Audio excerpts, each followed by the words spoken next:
Bonjour très chers téléspectateurs. C'est avec immense plaisir et joie que nous recevrons sur ces plateaux M. Blaise Mousengue en tant qu'opérateur politique. Avec lui, nous allons parler sur l'actualité au niveau national comme provincial. Ce qui est vrai, c'est que les agents du gouvernement provincial ou que du gouvernement provincial sont payés. Récemment, ils ont été encore payés. Donc, je ne vois pas où si vous me dites que les agents ne sont pas payés.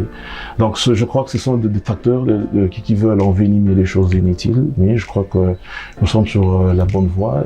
Vrai ou faux, le gouverneur Jacques Kaboula a été impliqué dans l'affaire Cathode? Faux. Vrai ou faux que le gouverneur Jacques Kaboula envoie de l'argent à Kinshasa, à la première dame Denise Nyakeru, à la mère du chef de l'État, Marthe Kassalou, pour rester régner roi dans la province du Katanga? Il n'a pas ce temps-là, il n'a pas vraiment ce temps-là pour corrompre. C'est un homme droit, c'est un homme clairvoyant. Il travaille en très bon terme avec le gouvernement, avec le Parlement provincial depuis le quinquennat passé. Il a très bien travaillé avec eux. Et voilà pourquoi vous allez remarquer que il y a eu ces vents de plusieurs gouverneurs qui sont tombés pratiquement, mais il est resté le seul jusqu'au jour d'aujourd'hui. Dire qu'il donne l'argent, c'est faux et archi faux. Il ne donnait vraiment pas du crédit à ce que disent les gens. Vrai ou faux que le gouverneur Jacques Kaboula a détenté plus de 10 permis d'exploitation des minéraux selon Georges Mawine? C'est une histoire très forte parce que lui, Georges Mawine, il fut des ministres provinciaux ici en province. Quel cahier des charges il a laissé dans la province? Prochainement. Mais on ne va pas trop s'éterniser sur des questions de ces détracteurs. C'est tout à fait normal. Quelqu'un qui soit débarqué du gouvernement provincial, il peut dire ce qu'il peut dire.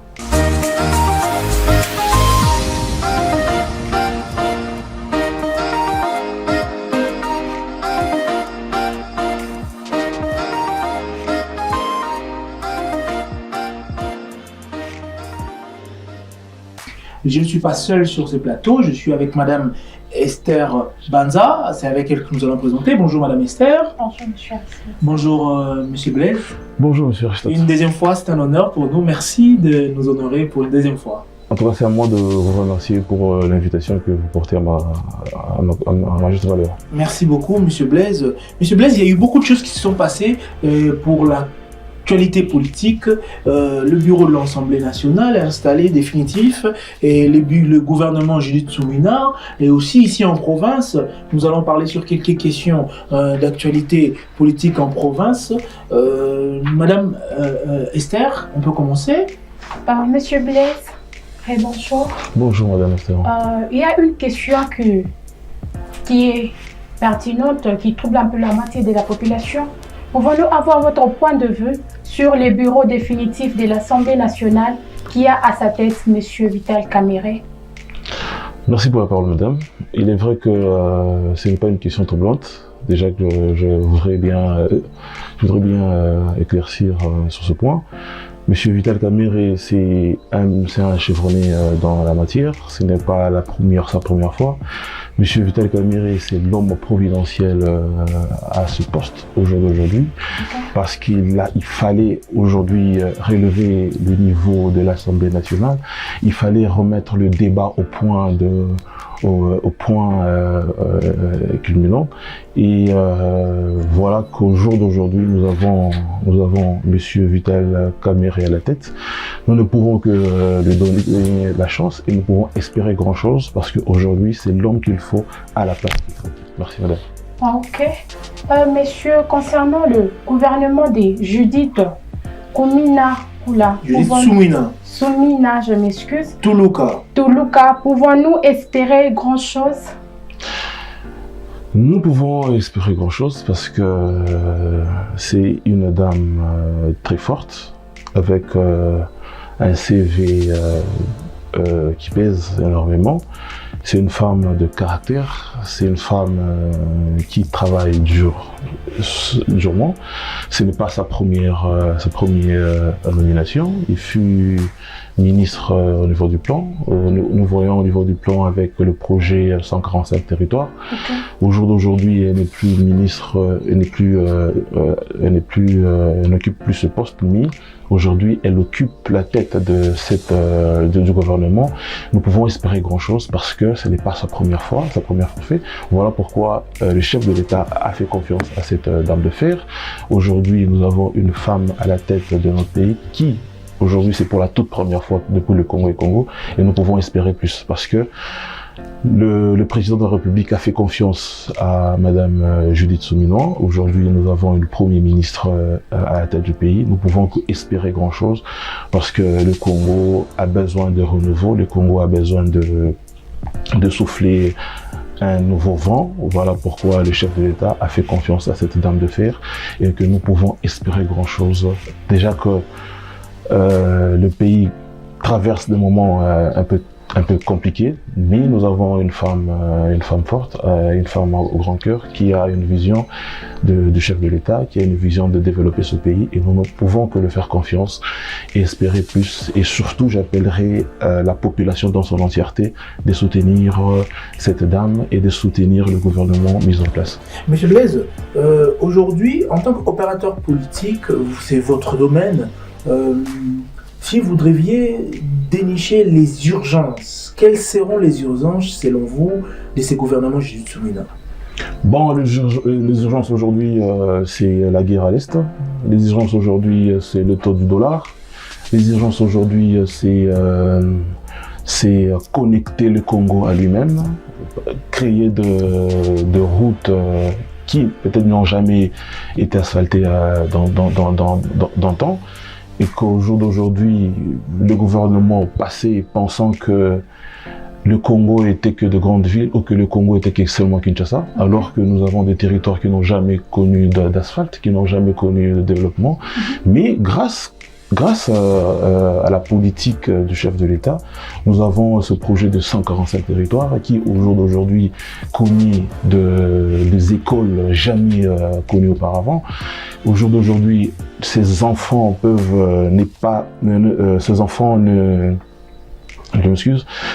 n'enviraient pas venir étudier dans de grandes villes. Aujourd'hui, nous pouvons espérer grand-chose. Voilà pourquoi je dis, nous avons besoin de routes qui vont relier le Congo à lui-même. Voilà les urgences que Monsieur Blaise, vous êtes un opérateur politique, mais du régime actuel, vous êtes de la majorité. Que dites-vous? Quelle réponse donnerez-vous à l'opposition qui pense que votre régime est dictatorial, donc le régime Félix Tshisekedi, le régime Jacques Kabila, les autres qui êtes de l'Union sacrée, c'est un régime dictatorial, un régime de prédation des richesses du pays, un régime des irresponsables qui ne connaissent toujours rien. Quelle réponse donnerez-vous à ces trois qualificatifs que l'opposition vous donne à vous? Bon, il faut déjà dire qu'au Congo, au jour d'aujourd'hui, il n'y a pas d'opposition. Nous avons connu l'opposition, vous-même vous connaissez. Aujourd'hui, il n'y a pas d'opposition. De l'autre côté, nous sentons qu'il y a des résistants. Bon, quant à moi, je dirais que l'opposition n'existe pas au Congo. Ceux qui sont là, ils ne font que dire ce qu'ils peuvent dire. C'est tout à fait normal dans un pays qui est démocratique. Chacun a son opinion à lui, chacun peut dire ce qu'il veut dire, mais au jour d'aujourd'hui, le chef de l'État n'est pas dictateur, il est à l'écoute de la population, il est à l'écoute de son quinquennat et consorts. Donc tout ce que nous focalisons beaucoup plus sur notre mandat, qui d'ici peu, le chef de l'État va lancer des travaux sur tout le plan en République démocratique du Congo. Donc on ne peut pas s'atteler sur ce que dit l'opposition. L'opposition ne fait que dire ce qu'ils veulent dire pour amadouer la population. Donc sur ce point-là, nous les laissons faire leur show. Merci. Monsieur Blaise Musengue, merci une fois de plus pour cette intelligente réponse. Mais le gouvernement, à quand le gouvernement Kabila pour ce deuxième quinquennat? Très bientôt, je me rappelle la dernière fois que je suis passé, je vous ai dit que très bientôt il y aura le bureau définitif et dans pas un mois il y aura le gouvernement national qui va sortir. Et chose dit, chose faite, aujourd'hui nous attendons le gouvernement provincial de Jacques Yeboula qui bientôt sera connu, mais seulement il y a encore deux, trois petits couacs parce que le chef de l'État doit lui donner la notification étant gouverneur de province, c'est quand il va rentrer et sortira son gouvernement. Donc dans peu de temps, vous connaîtrez le gouvernement qui a besoin. Si vous pouvez citer de noms, ça sera aussi à l'aise. Mais sinon, selon vous, le gouverneur, son Excellence Jacques Yeboula, doit s'entourer des kits pour l'accompagner à la réussite de ses deuxièmes quinquennats. On doit l'avouer ici que le premier était imbibé de beaucoup de critiques de la part de l'opposition. Bien, merci pour la parole, pour la question. Il doit s'entourer de gens qui sont dans sa vision, premièrement, sont dans la vision du chef de l'État, dans sa vision du gouvernement de province. Citer les noms, ce sera trop dire parce que cela relève de sa politique interne et nous ne pouvons que faire une analyse en se disant que tout ce que nous voulons, c'est qu'il y ait des gens qui ne vont pas venir créer de problèmes, mais qu'il y ait des gens qui vont venir pour développer notre province, qui vont venir aider les gouverneurs de province à faire mieux qu'avant. C'est tout ce que nous attendons du gouvernement Yeboula. Mais actuellement, quelles sont les exigences, les urgences pour la province du Haut-Katanga? Les urgences pour la province du Haut-Katanga, vous avez bien remarqué ces derniers temps. Aussitôt après les élections du gouverneur de province, il a amorcé beaucoup de chantiers. À Likasi, aujourd'hui, on parle plus de 75-80 km déjà lancé. Et récemment, il était à Likasi pour lancer et inaugurer certaines routes déjà asphaltées, bien finies. Nous avons par exemple la route du contournement qui prend pratiquement 22 km. Nous avons une route qui relie la commune la plus peuplée de Likasi, qui dans son ensemble connaît aujourd'hui 28 km et quelques avenues au niveau de Panda et en ville également. Donc on peut dire aujourd'hui le travail est bien amorcé aujourd'hui. Ici en province, ici à Lubumbashi, il y a par exemple la route qui va à la Katouba et il y a également Moulongo qui va carrément désengorger dans tous ces embouteillages qui se retrouvent au niveau de la Katouba. Donc c'est cette avenue qui va relier pratiquement deux communes. Nous avons aujourd'hui Bongonga asphalté et récemment il a inauguré. Il y a quelques routes déjà bien construites au jour d'aujourd'hui. Donc on peut dire ici à Lubumbashi, on peut estimer à 30-40 km depuis qu'il a commencé ce nouveau quinquennat. Donc il a amorcé de travaux. Nous ne pouvons que l'encourager et le demander de rester sur ce volet parce que c'est notre province et que nous devons faire mieux pour notre province. Avant que je repasse la parole à Madame Esther Donza, Monsieur Blaise Mousengue, vous êtes l'un des porte-parole du gouverneur Jacques Yeboula, mais il y a trop des projectiles à son égard. C'est un gouverneur qui ne paye pas les agents. Les agents du gouvernorat ont fait des mois et des mois impayés. C'est un gouverneur qui laisse tout, il est simpliste, il laisse tout entre les mains de ses collaborateurs, l'insécurité qui croît. Il y a même des coins ici dans la ville de Lubumbashi qui disent qu'il y a plus de 10 ans qu'ils n'ont pas vu l'électricité. Quelle réponse vous donnez à toutes ces opinions-là? Elles sont fausses? Elles sont fondées? Quelle réponse vous pourriez donner? Merci pour cette question.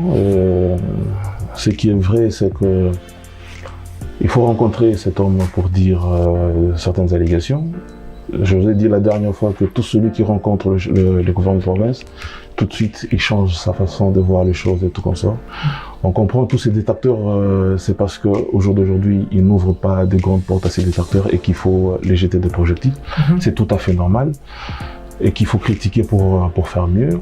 Si on parle de l'insécurité, ben, ce serait étonnant parce que hier, nous avons connu à Lubumbashi, parce que nous sommes tous de Lubumbashi, nous avons connu des cas, juste la nuit, une seule nuit, nous avons rencontré plus de 50 cas, 20 cas, mais au jour d'aujourd'hui, on ne parle plus de 50 cas, on peut parler de 3-4 cas pour dire que il y a des avancées, il y a vraiment des avancées significatives sur le plan sécuritaire, parce que le gouverneur de province se limite à la logistique. Il donne tout ce qu'il faut, il paye, il donne de primes à nos agents de sécurité. Donc, bref, il amorce, il travaille durement en ce qui concerne sur le plan sécuritaire. Mais vous avez parlé également sur les impayements et consorts. Ce qui est vrai, c'est que les agents du gouvernement provincial ou que du gouvernorat provincial sont payés. Récemment, ils ont été encore payés. Donc, je ne vois pas où est-ce que vous me dites que les agents ne sont pas payés. Donc, je crois que ce sont des facteurs qui veulent envenimer les choses inutiles. Mais je crois que nous sommes sur la bonne voie et nous sommes sur vraiment la bonne voie et que ce mandat sera un mandat déterminé. Et que... Un petit exercice, vous regarderez droit à la caméra et donnez un conseil au gouverneur Jacques Kabula pour l'élaboration de son gouvernement. Puisque par moment, c'est sur lui qu'on jette des projectiles, mais son entourage, les ministres provinciaux qu'il va nommer pour cette élaboration-là, quel conseil donneriez-vous? Les conseils que je peux donner au gouvernement de province aujourd'hui, c'est que il y a des jeunes ambitieux, il y a des jeunes qui voient la vision, sa vision, qui se mettraient dans la vision du gouvernement de province. Il y a tous ces jeunes-là qui attendent leur nomination et qu'au jour d'aujourd'hui, certes, ce ne sera pas facile de faire ce choix, mais nous ne pouvons que dire à ceux qui vont venir travailler avec le gouvernement de province, qui travaillent dans sa vision pour le développement de notre pays. Voilà tout ce que je peux demander, conseiller à ceux qui vont venir dans le gouvernement Kabula et celui qui va nommer, qui fasse un bon choix pour le développement de notre province. Merci. Madame Esther. Monsieur Blaise Musengue, un mot sur un mot particulier sur le président Tshisekedi et en particulier à l'égard de Monsieur le gouverneur Jacques Kabula Katoué. Merci. Aujourd'hui, s'il faudrait que je donne quelques lignes, je dirais que le Congo va de mieux en mieux aujourd'hui. Hier, un coup d'État raté. Okay. Plus de 10 localités aujourd'hui, c'est dans le main des Congolais qui avaient pris le 1-23. Une bruyante élection à l'Assemblée nationale. L'opération Tigre sur le terrain, elle va de mieux en mieux. Et la FMI et la Banque mondiale félicitent le pays par rapport à son avancement. Donc on peut dire aujourd'hui qu'avec avec le président Fachi, tout va de mieux en mieux. Et je peux savoir une dernière chose. Que diriez-vous du gouvernement de Judith Moussoumena? Soumeno Atuluka. Son nom vous échappe. Oui, ça m'échappe, je m'excuse. Allons-y. Juste un mot particulier sur elle. Bon, je comprends, c'est un nom nouveau, pratiquement. Et vous avez raison de tâtonner un tout petit peu sur le nom. Bon, c'est un gouvernement qui a plus de 17 femmes, qui a 37 personnes, 37 hommes et 17 femmes. 30%, 40%, ce sont des têtes nouvelles. Nous ne pouvons que leur donner une bonne chance, de souhaiter de faire un bon travail. Tout ce que nous avons, c'est que c'est le Congo qui doit gagner dans toutes choses et qu'ils doivent travailler durement pour sauvegarder les acquis du chef de l'État. Nous ne pouvons pas dire que le gouvernement passé n'a rien fait. il y a des avancées, mais ceux qui sont au jour d'aujourd'hui nommés, qui ont eu la grâce de Dieu être dans le gouvernement, sont vivants, hein, je crois, ils ont la chance d'encore de mener à bon port le pays, parce que c'est ce pays que de nos ancêtres, nous ne pouvons que mieux faire pour son développement. Nous allons passer à une rubrique, vrai ou faux. Vous avez eu affaire à ça la fois dernière. Monsieur Blaise Moussenge, vrai ou faux que le gouverneur Jacques Kaboula Katoué utilise et le club sportif et les installations sportives pour régler ses comptes politiques, selon Justin qui est là, l'un de ses opposants? C'est vraiment faux. C'est vraiment faux parce que, vous savez, le gouverneur de province, ce n'est pas son premier forfait d'être élu. Déjà qu'il n'avait ni de club avant, il a été à l'ICACI député national comme député provincial avec sa fondation, la fondation Jacques Kaboula Katoué. Il a été élu comme député national et provincial. Au jour d'aujourd'hui, il a été élu comme député provincial seulement. Donc dire qu'il s'appuie sur les installations sportives et le club public.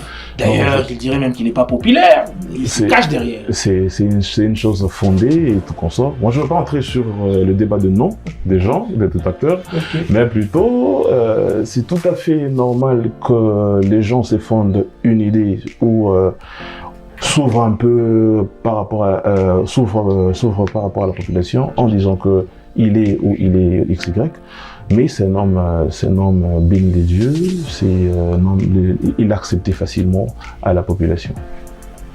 Vrai ou faux que le parti politique du gouverneur Jacques Kaboula Katoué, Ardev, est une sous-traitance de l'UDPS? Non, c'est un parti politique, c'est un nouveau parti politique, une année presque. Déjà que nous ne pouvons que le jeter des fleurs. Une année avec 8 députés provinciaux. Dire que c'est une... vous avez dit que c'est quoi encore? C'est une sous-traitance de l'UDPS. Non, c'est pas une sous-traitance de l'UDPS, mais c'est un parti politique en part entier, mais qui travaille en collaboration avec l'UDPS. Vrai ou faux que le gouverneur Jacques Kaboula a dépensé plus de 2 millions de dollars pour se faire réélire en tant que gouverneur? Je ne sais pas si toujours selon ses rétracteurs. Si réellement quelqu'un peut dépenser plus de 2 millions. Je ne sais pas si les gens... Pour acheter les voix des députés. Je ne sais pas si les gens ont une idée sur 2 millions de dollars pour faire passer. Vous avez vu, nous avons plus de 8 députés au sein de l'ARDEV. Ce sont des gens qui travaillent dur. Vous avez des gens comme des députés Kipouchi. Ils ont travaillé sérieusement, lamentablement pour qu'ils soient passés comme députés. Et nous avons ici à Lubumbashi quelques-uns qui sont passés, à l'ICACI David Katoué qui travaille durement avec sa population, avec sa fondation Papa Leki. Donc ici en province, nous avons non seulement Ardev, qui est le parti du cher au gouvernement de province, mais également nous avons la fondation qui a poussé depuis longtemps que le gouverneur Jacques Kaboula qui se retrouve encore au niveau de l'Assemblée provinciale. Donc dire qu'il a dépensé 2 millions, c'est faux et archi faux.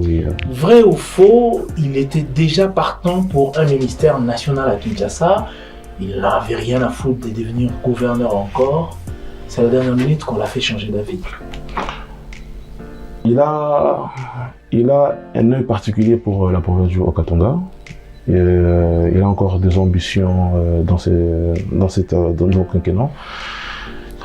Au début, tout ce qu'il disait, c'est qu'il pouvait avoir 10 ans pour développer cette province. Donc, pour dire qu'aujourd'hui, qu'il avait des ambitions de devenir ministre national, et puis le gouvernorat provincial ne l'enchantait plus. C'est faux et archi faux. Tout ce qu'ils veulent, c'est développer cette province. Tout ce qu'ils veulent, c'est faire ses 10 ans pour l'avancée de cette province. Vrai ou faux, le gouverneur Jacques Kaboula a été impliqué dans l'affaire Cathode?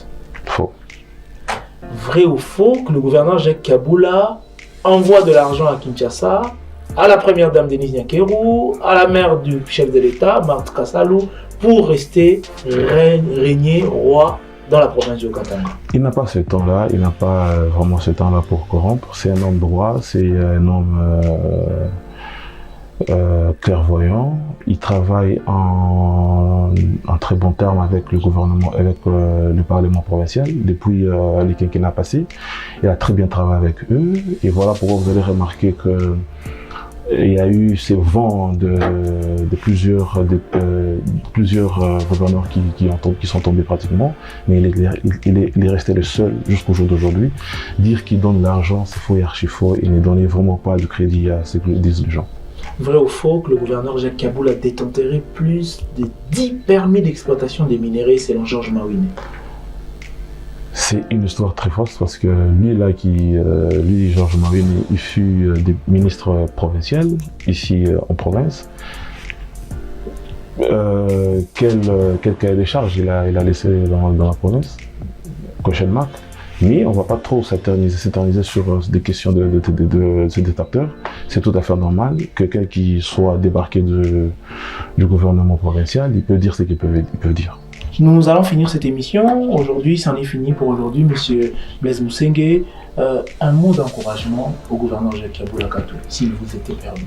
Un mot d'encouragement, c'est que je lui demanderai de rester sur la bonne voie qu'il a amorcé ce nouveau quinquennat, qui reste sur ce chemin. Le Haut-Katanga attend de lui beaucoup de choses, donc nous ne pouvons que lui pousser et l'encourager à faire mieux, encore mieux, encore mieux. Merci. Monsieur Blaise Mousengue, je vous remercie. C'est moi qui vous remercie. Nous voici arrivés à la fin de notre interview avec Monsieur Blaise Mousengue. Nous vous disons merci et à la prochaine.